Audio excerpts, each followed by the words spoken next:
दिल्ली स्फोटात वापरलेल्या कारचा नवा फोटो समोर आलेला आहे।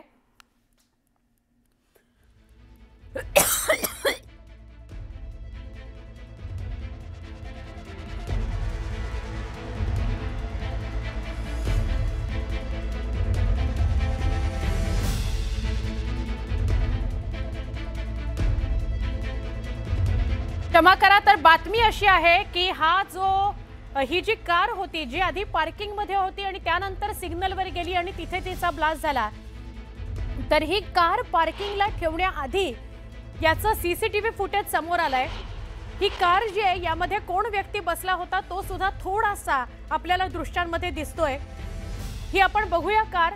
बघा, या कारमध्येच धमाका झाला। I-20 कार होती ही। एक्सक्लुझिव्ह दृश्य तुम्ही न्यूज 18 लोकमतवर बघताय। या कारमधनं हा बाहेर डोकावणारा व्यक्ती सुद्धा दिसतोय। आता याच फोटोवरून या कारची चौकशी केली जाते की कार कुठे कुठे कुणी विकत घेतली।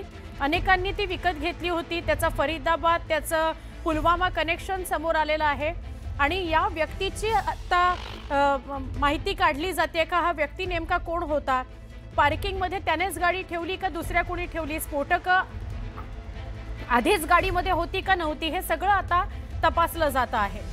I-20 कार, याच कारमध्ये तो ब्लास्ट झालेला होता सिग्नलवर रात्री 6:45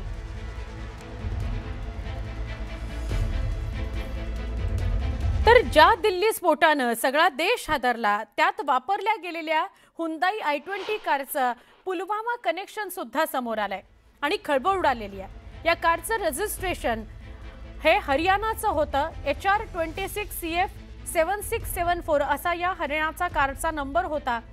या कारची अनेकदा खरेदी विक्री झाली असं सुद्धा समोर आलंय। गुरुग्राम मधील मोहम्मद सलमानच्या नावावर असलेली कार त्यानं ओखलामध्ये विक्री केली होती। संशयित आरोपी नदीमला त्यानं ही कार विकली होती अशी माहिती समोर आली आहे। म्हणजे सगळ्यात शेवटी नदीमनं ती विकत घेतली आणि नदीम पुलवामाचा आहे। त्याचसोबत फरीदाबादमध्ये सुद्धा कारचा व्यवहार झालेला होता। सगळ्यात शेवटचा पुलवामामध्ये कारचा व्यवहार झाला। कार खरेदी करणाऱ्या व्यक्तीचं नाव तारिक आहे असं कळतंय। म्हणजे नदीम पण नाही, नदीमने फरीदाबादमध्ये घेतली होती, तारिकने पुलवामामध्ये घेतलेली होती असं कळतंय। तारिक हा पुलवामाचा रहिवासी आहे। कार खरेदी करणारा तारिक कोण आहे, त्याचा या स्फोटात काही सहभाग आहे का, ह्या सगळ्याचा तपास सध्या सुरू आहे।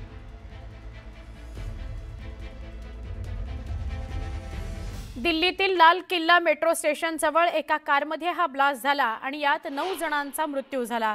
मृतांचा आकडा अजूनही वाढू शकतो। या स्फोटात जैश ए मोहम्मदचा हात असल्याची दाट शक्यता व्यक्त केली जाते आहे। या प्रकरणी आता तपास यंत्रणांकडून कसून तपास सुरू आहे। जैश ए मोहम्मदचा हात असल्याचं बोललं जात आहे, अजून सुद्धा कन्फर्म नाहीये। कारण फरीदाबाद मध्ये किंवा गांधीनगरमध्ये जी स्फोटकं सापडली होती त्यात ISISच्या 3घांना पकडलं गेलं होतं असं कळलं होतं आणि आता जैश ए मोहम्मदचा या दिल्लीतल्या ब्लास्टमध्ये हात आहे असं कळतंय। त्यामुळे सगळ्या जसजसे तास पुढे जात आहेत तसतसा तपास समोर येतोय आणि मग अधिक माहिती आपल्यापर्यंत पोहोचते आहे।